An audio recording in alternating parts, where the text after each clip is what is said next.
Welcome to the TMS History Pages Unit 1 class discussion. The idea here is that we're going to review some of the highlights and some of the big points of Unit 1. Unit 1 starts with the Dark Ages. And the big thing that you need to know about the Dark Ages is that it changes the way Europe thinks.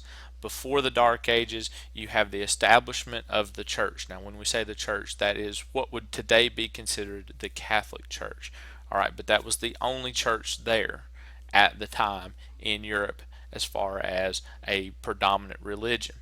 So the church kind of takes a shot, takes a body blow during the Dark Ages because people can't explain what the plague is. Now, the plague has come from Asia. It's been carried by fleas on rats, which you guys may have learned in sixth grade last year, and that spreads through Europe. And Europeans and people before the Renaissance look for answers. They're not sure what they can do about this. They can't figure out why the plague is attacking people left and right. And so they stop looking at, well, they initially start looking at the church. And the church says, well, have faith, have more hope in a better part of the future, but things don't get better. Now, this is not bashing the church. The church did what it could. The Catholic Church did what it could to answer the plague. The science was just not there. The intelligence was not there. And so the only answer they really had was to have more faith. The plague still continues. And again, guys, we're not bashing the church. The church did what it could. But this idea of humanism turning from the divine to the secular, the idea of humanism starts to kind of get planted because of the Dark Ages. The Dark Ages cause people to stop looking so much at the church and start looking for explanations of their own. So again, guys, not bashing the church here. The church did what it could, but suddenly people start to think about this humanism, the idea of turning to the divine, from the divine to the secular. We're going to try to figure out ourselves what happened with the Black Plague. All right, and one of the big things that's the humanism. That's the main idea of the Renaissance, and what kind of festers the Renaissance, what allows the Renaissance to happen, is this new wealth. Suddenly, people start to have money, and banks start to form. And we talked about the Templars real quick, and that's kind of an anecdotal answer. That's kind of a little history thing to throw in. That's kind of cool to know about. But it is the first banking system, and banks become important. They give people money to make money. You have to, not everybody has money laying around to just start a business. So you go to the bank and you borrow money, and that money in turn will help you start your business. But the problem with that is you have to pay interest, and this is the first time interest ever comes across. Interest is one of the most profound and extremely powerful things in all of the world.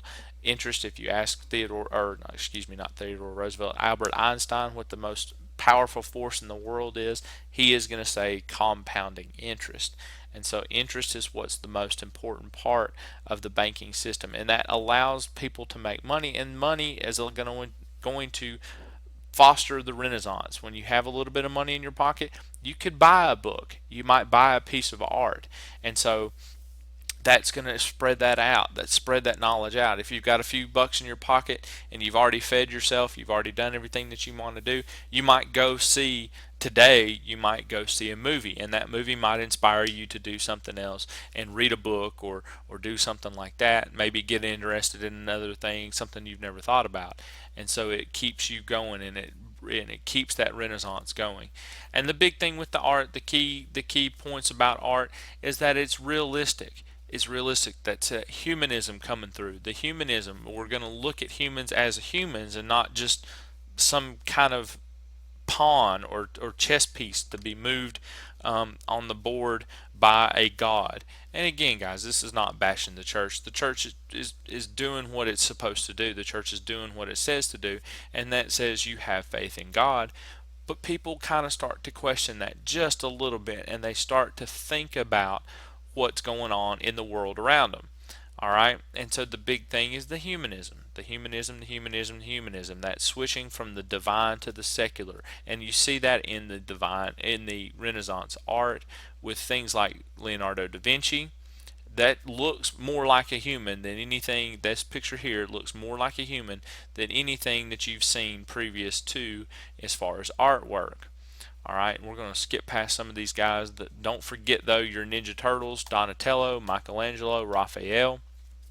Donatello, Michelangelo, Raphael, Leonardo, and yeah, there's 4 Ninja Turtles. I always have to remember that. But your Ninja Turtles, that's the best way to remember the Renaissance art. Moving down here, you see a couple of examples here. These guys over here, not very realistic. This is art from the Middle Ages. You see these guys over here, this is Jesus. He looks like somebody that you would meet on the street. All right, more lifelike artwork comes about in the Renaissance because of that humanistic idea. Humanism, switching from the divine to the secular. All right, and then you have science. On top of all this stuff, you have science.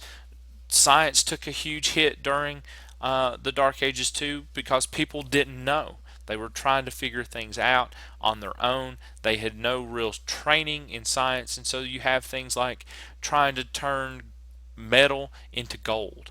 That can't happen. Why were you trying to get gold? Because you were trying to get more money so that maybe you could buy yourself a cure for the plague. If you had the cure of the plague, or if you could buy a cure for the plague, you might make more money on it. The ideas were kind of crazy, but it comes through in this the sciences kind of help this whole thing out, where we figure out we're not the center of the universe, we're not the end all be all. And this comes about with Nicholas Copernicus. He discovers that the sun is in fact the center of the universe. That's the big thing you need to remember about the science during the Renaissance. The sun is not the center of the universe. Or excuse me, the earth is not the center of the universe. The sun is the center of the universe. If I said earth earlier or the sun, it's the sun. The sun is the center of the universe. The earth is not the center of the universe. And this had been set up by the church because the church didn't know any better. They said, well, we're here, we're the church, we're from God, we must be the center. No, Copernicus comes up with the idea that the sun is the center of the universe. Then you've got this guy coming up the road right here, Isaac Newton. Isaac Newton figures it all out. He figures out gravity. He discovers that keeps us from flying into space and is the essence of the earth. Why we're still here and on this earth is because of Isaac Newton and gravity. Well, not because of Isaac Newton, but gravity. And the spread of Renaissance. Two big factors here, guys.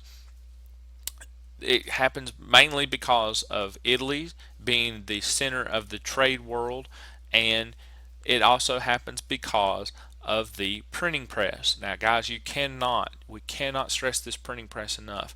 Think about books today. Think about books that you have in your house or that you've known about in our library or other places. Those books are small, they're cheap, they can hold lots of pages, and it's all because of the printing press. Before then, books were either bound by hand very slowly. They could only hold so many pages before they broke. And so this printing press allows for a lot of different changes in the book world, and it allows knowledge to be more portable. If you had books in the Dark Ages or in the early Renaissance, they stayed where they were. In fact, if you look at early libraries chained books to the desk, and you had to go and sit at the desk to read the book. All right, how different is that today? We have books. You can check a book out. I can take a book and throw it across my room and not really feel like I'm hurting anything. Whereas if I took a book and lifted it off a table, people were going to notice. All right, so books and this printing press spread knowledge, spread information, spread ideas, and that really festers, that gets the gears turning on that Renaissance. And that train, once it leaves the station, is not going to stop very easily. And it spreads, and it keeps spreading, and ideas keep gathering, and things keep getting more and more, we keep discovering new things. And so that Renaissance is really spread by this printing press, and it's really spread by trade. Because think about it too, if you're carrying a book and you go off to a foreign land and nobody's ever seen a book, but maybe they somehow or another you teach them how to read, Well, now they've got that information too.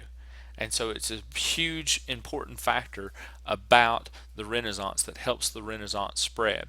And here again, some more about the printing press. Like we've already talked about, it was kept by the church. Knowledge and information was kept by the church. And it was done, the Bible, for the most part, was done by hand by priests.